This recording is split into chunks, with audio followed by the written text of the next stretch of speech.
रायजोफोर नोंसोरखौ खुलुमबाय नाथाय आं बर' हारिनि थाखाय जि मावदों जि मावाखै बेयाव नोंनि खोथा नाथाय नोंसोरखौ आंनि न'खरखौ देखायनायनि थाखाय आं बुंदों आंनि हिन्जाव दङ आंनिफ्राय बांसिन सेक्रिफाइस आंनि हिन्जावा आं नङा आंनिफ्राय बांसिन सेक्रिफाइस आंनि हिन्जावा नाथाय आं माखौ बुंनो नागिरदों ओइ बर'फोर नोंसोर गासिबो एक्स आर पि अमुक तमुक गैया गासिबो ज' जानानै ओइ प्रमद बर'खौसो दांनांगौ दा प्रमद बर'आ मा खालामदों जोंखौ मा खालामदों प्रमद बर'आ बर'फोरखौ फानबाय नाथाय आं बुंनो थाङोबा ओइ गोविन्द बोराय नोङो बारादिन नोंनियाव बहुद सुनि नांदों नोंनियाव ग्रहआ नोंनिया सुनि ग्रहआवसो दङ नों जोंथ' थांगोन जेलाव जों सेक्रिफाइस खालामदों नाथाय नोंनिया जे मा सुनि नांदों नों इखौ नाय खिस्थ' नाय नों खिनायखौ मुना नों इखौ नाय बर'फोरखौ मानि थाखाय फानदों नोंसोर मानि थाखाय फानदों मानि थाखाय बर'फोरनि पावारा मानि थाखाय फोजोबना लादों नोंसोर हा नोंसोर गादिनि थाखाय इदि नङा ओइ रन्जन दैमारि बिफानि थाखाय आं सासे बेलेग गुबुन हारिनि मानसि आं थैगोन आं आलायगोन किन्तु आफाखौ आं थैना होआ बे आफाया थागोन जोंनि आफा बे बहुद गिदिर आफा आंनि आइ आफा नोंसोर मा सान बे नोंसोरनि खोथा आं जेबो नङा मिया आं बिश्वजित दैमारिखौ आं लोगो मोनदों बेनिफ्राय आं बुंदों मा बुंदों आंखौ जेलाव थां मा फिथाइ बियो जेलाव थांनांगौ नोंथ' फुजानि गेजेराव आंखौ नुनाय लोगो लोगो नोंथ' मोनसे माथो नांगौ मानो माथोआखै मोजां मा जादों बियो बिदि नङा बे बहुद गिदिर पलिसि नोंसोरनिया गिदिर पलिसि जों थैगोन सातजन थैबा जेबो जाला जेबो अरजाला किन्तु रन्जन दैमारिनिया आसु गाबनायखौ नोंसोर नुवाखै है बर'फोरनिया आइफोरा बिनानाव आफा गासिबो मिथिदों नाथाय आं दुखु जानानै आंनि न'खरखौ नाय नोंसोर मा खालामदों आंखौ आंनिया बारा गोबाव जायाखै फैनाया मात्र 16 मासल' जादोंमोन 16 मासाव नोंसोरनियाव थांदों किन्तु फेरेंगा सारा आंखौ बहुत मदद होदों आं फेरेंगा सारखौ गाज्रि मोना फेरेंगा सारा आंखौ लिरना होदों जे नों मावना जा फेरेंगा सारा बहुत बुंदों प्रमद बर' सारखौ आं लोगो हमना थांदों बेनि मा खोथा बेयो मानो नों 2 मिनिट थाखाय मानो रायज्लायनो हायाखै आंखौ आं थारमाने गुबुन हारिना आं बाङालि जानाय थाखाय नोंसोर डिनाय खालामदों डास्टबिन सानदों नामा आंखौ आरे नोंसोरनि थाखाय आं नांदों सोर नांदों नोंसोरनि थाखाय सोर हारसा नांदों सोर एक्सजेट नांदों नोंसोरनि थाखाय हारसा सोरबा नांदों नामा नाङाखै हारसाफोरा नोंखौ आथिं सिङावसो लांदों नों फानजादों बेखौसो बुंदों आरो इनिफ्राय बारा बुंला आंनो देहा बारा मोजां नङा नाथाय बर'फोर जेसेबां बर'फोर दङ गासिबो ज' जा आंनि न'खरखौ बादो आंनि गथ' गनि सोरबानि न'खराव मावना जागोन सोरबानि न'खराव हाजिरा मावना जागोन इल'सो आंनिया किन्तु नाथाय नोंसोर सानबाय था मा खालामदों आं কিছু কইতে পারি ঘরে আনি দিয়ে একটু বিচারছিল কিন্তু একটু করা নাই প্রমোদ বড় সারে নিজের রাজনীতি লই ফেলে মানে ব্যস্ত আছে সোয়া নাই যে মানুষটা ইমান কষ্টকে আছে এত উলাই আনু আখাগত তলত থাকো বিচার আনু প্রমোদ বড় সারও কোনো দেয় মই সরকারক আহ্বান জানাও যে যিমান কিটা মানুহ আছে ভিতৰত হেন্তক মুকলি আকাশত তলত আহিবা দিও হেনতে চলি পিৰি খাক নহ'লে আকৌ 15 আগষ্টৰ পিছত আকৌ এনেকৈ আন্দোলন হ'ব আৰু বহুত মানুহ মৰিব তেতিয়া দায় কোনে ল'ব চৰকাৰে ল'ব লাগিব তেতিয়া ময়ো যোগদান দিম যেহেতু আমি দুখতে থাকছো তেতিয়া আমিও যাম যোগদান দিব কাৰণে এই সরকারের তাতে মোর আহ্বান জানাই যে এইটোৱে যে 15 আগস্টৰ আগে সবক যে মুকলি আকাশত তলত আহিব দিয়ে সেইখিনি মোৰ আহ্বান থাকিল আৰু जय बड़ी हारि बहुत मोजां बाथ्रा बुंदों आंनि हिन्जाव जानानै बहुत मोजां बाथ्रा बुंदों नाय आंनि ज' खाना सापर्ट होदों नोंसोरखौ मा बुंनो आं आफाद हिसाबै आफादनि दायित्व थानाय हिसाबै गोदो सेंग्राफोरखौ सालायनाय हिसाबै दिनै फेरेंगा सारमोना गोबिन्द मोना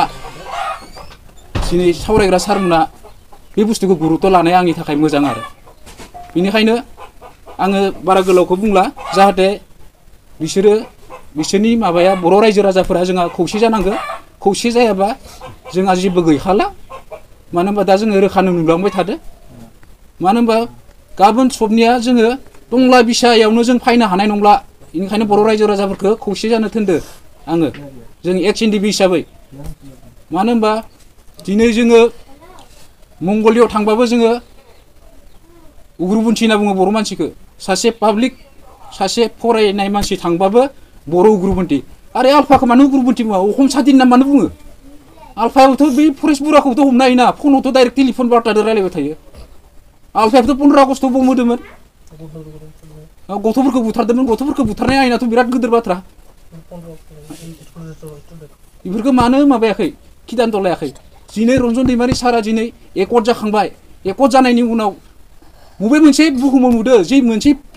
शान्ति सुक्ति जानायनि उनाव सासे सिगनेटारिखौ जेल सिङाव सोना दोनो आरो लोगोसे बिनि लिडार केडार्सफोरखौ जेलाव दोननाय बर'बो गैया बे बुहुमावनो गैया सासे बे मोनसे गोमोनांथाव खोथा बेनिखायनो आं बुङो प्रमद बर' सार गोबिन्द बसुमतारी सार आरो फेरेंगा सार सावरायग्रा सार आङो खावलायो राजु सरकार लानि गथ' गथायनि दायित्वखौ फैनानै एसे खबर लाफाय आरो बिनि न'खरखौ एसे खबर लाफाय बेनिखायनो आङो आंनि बुंनायखौ एसेयावनो दोनथ'बाय नोंथांमोननि चेनेलखौ साबायखर बावनाय थाबाय मानो होनबा जोंनि सुखु दुखुखौ खबर लानायनि थाखाय जोङो दिनै बेयाव जथायै मोनसेल' ग्रुप नङा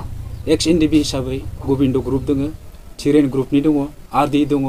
एस ग्रुपनि गासैबो जमा लोगो नांनानै जोङो दिनै जोंनि एरियायाव सिगां 12 बोसोर जानानै फैखांनानै जामिनाव फैनाय राजु सरकार बिथांखौ दाख्लै एसे जोङो रन्जन दैमारि सारजों लोगोसे जेनेबा कनभार्ट खालामफैनायलाय बिथांखौ दुखु मोननानै जों बिथांनि न'आव खबर लानो फैदों सुखु दुखु मानो होनबा दिनै शान्ति सुक्ति जाखांनायनि उनाव दिनै आं रन्जन दैमारि सारनि खोथाखौ बुंनो दिनै गोसो बायसानो स्टेटआव बिजेपि सरकार सेन्ट्रेलाव बिजेपि सरकार थानायखाय रन्जन दैमारि सारखौ गोसो बिसा बरना लांनानै खोथा गैया बाथ्रा गैया सासे सिगनेटारि हिसाबै बाहायदोंमोन गोसो हिसाबै बेखौ बाहायनाय साननैसो उदां अख्राङाव लाबोदोंमोन बिनि उनाव साननैसो उनावनो बिथांखौ सोफिनबाय सोनायनि उनाव जोंनि उदालगुरि वेलफेयारनि आरो लोगोसे जोंहा बाक्सा क'क्राझार चिरां किसुमान लिडारफोरा बा गेदार्सफोराबो सारनि बा जेलाव थानाय बायदिसिना सेंग्राफोरनि थाखायबो नांगासिनो दंमोन बोरै साक्सेस जानो हायो होननानै नाथाय जोबोद दुखुनि खोथा दाखालि बयै जोङो गाबनोबो ओंखारदों नाथाय गासैनिबो गोसोआव दुखु दङ आफादनि सेंग्रा एक्स एनडिपिफोरनियाव आरो लोगोसे जोंल' नङा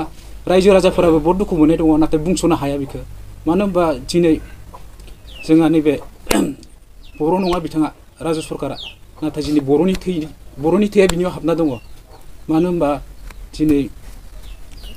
पलिटिकेल मार्डार खालामदों बेखौ दिनै प्रमद बर' सारा बेखौ मिथिनांगौमोन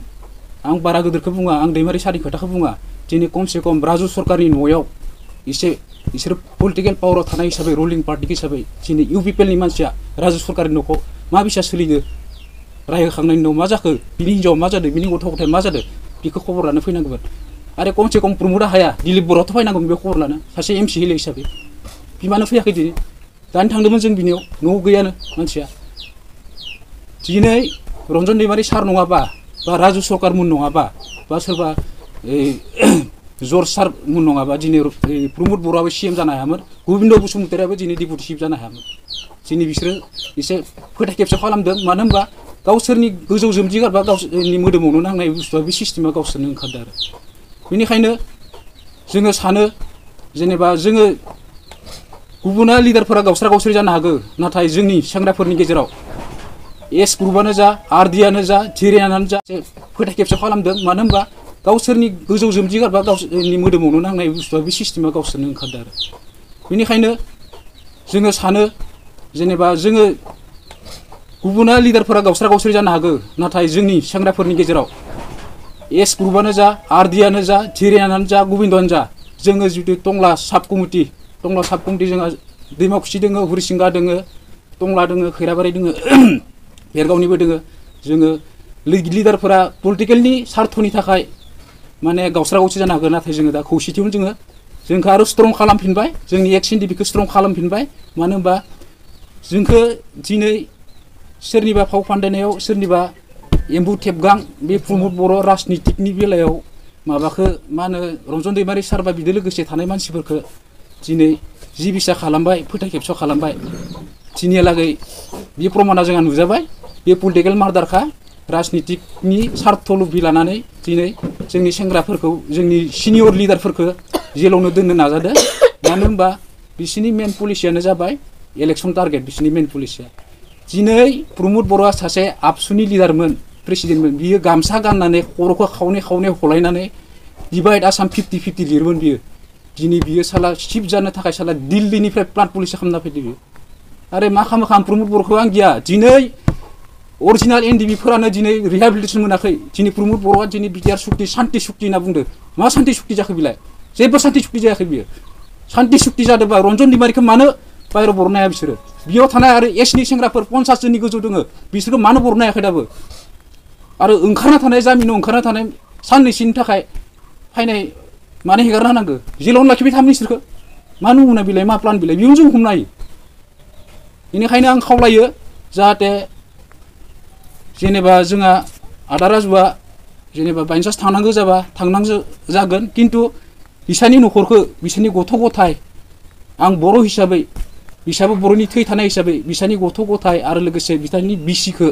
जोंनि पलिटिकेल पावाराव जाय लिडार दङ एसे खबर लाफायनो लुबैजायो आरो लोगोसे आङो गोबिन्द सार आरो प्रमद बर' सारखौ आं खावलायगोन बिसानि गथ' गथायनि थाखाय फरायहोनायनि थाखाय फारसे मोजां नोजोर होनांगौ मानो होनबा दिनै राजु सरकारा बर'नि थाखायसो दिनै जेल जानांदों मानो होनबा बर'नि सेन्टिमेन्टआ बेयाव दोङो दिनै रन्जन दैमारि जेलाव थानाय जिमानखिनि राजु सरकारमोन बा जों गासै एक्स एनडिबि नङा होमबा प्रमद बर'आबो सिफ जानो हानाय नङामोन गोबिन्द बसुमतारियाबो डिपुटि सिफ जानो हानाय नङामोन फेरेंगायाबो इएम जानो हानाय नङामोन सावरायग्रायाबो सासे एमसिएलए जानो हानाय जिहेतु 2009 লৈ গৈছিল তাক এনডিপি সংগঠনৰ লগত থাকোঁতে 2009 পৰা যাই পেলে 2022 লৈকে ৰাখি পেলে এতিয়া জামিনত দিছে তাক ঘৰত আহিব দিছে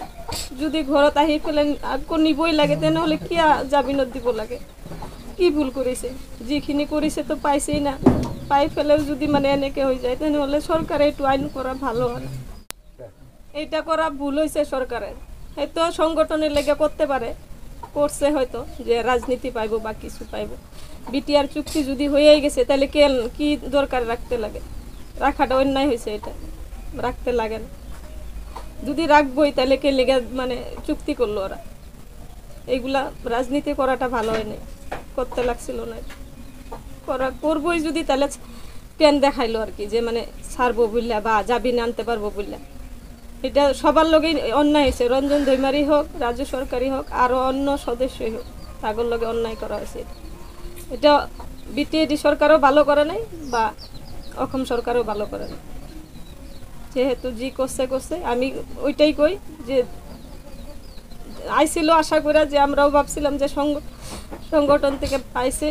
কোনো রকম করে আমরা চলে যাব দুঃখে কষ্টে ঘরে কেউ জিগায় না আমরা কীরকম আছি কী করছি কী খাইছি জিগায় না আচ্ছা চলবো তাও আমরা ভাবছি যে আমরা কষ্ট করে হলেও চলে যাবো যা বলিদান দিছি কিন্তু আবার নেক্সট আবার আজকে 10 দিন হয়ে গেল আবার আদালত থেকে দিছে যে মানে আবার যাইতে লাগে কি এর লেগে যাইতে লাগে যদি যাইতেই লাগে কেন দিস তা আমি কই আদালতের কাছে আবার আমি চাই না আবার জেলে থাকতে আমি চাই যে আবার আমার ঘরের মানুষ ঘরে ঘুরে এইটুকুই আমার খবর আর কিছু নেই ঘর নাই দোয়ার নাই কিচ্ছু চাই নাই আমি শুধু চাইছিলাম থাক যে হয়েছে আমরা চললে খাইতে পারলে এলো কোনো সরকারে আমরা সহায় করে নাই দেখেন 12 বছর বহুত কষ্ট করে জিয়েছি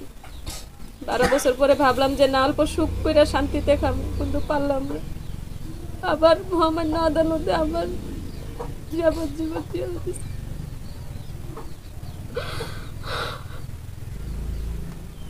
আমি চাই যে সবারই মহামান্য আদালতে যে তার সবাইরই যা খোলা আকাশের তলাইতে দেয়। ভুল মানুষই করে, ভুল হয়েছে তো হয়েছে, ভুলের তো পাপ করছেই না, 1-2 বছর না 12 বছর জেল কাটছে।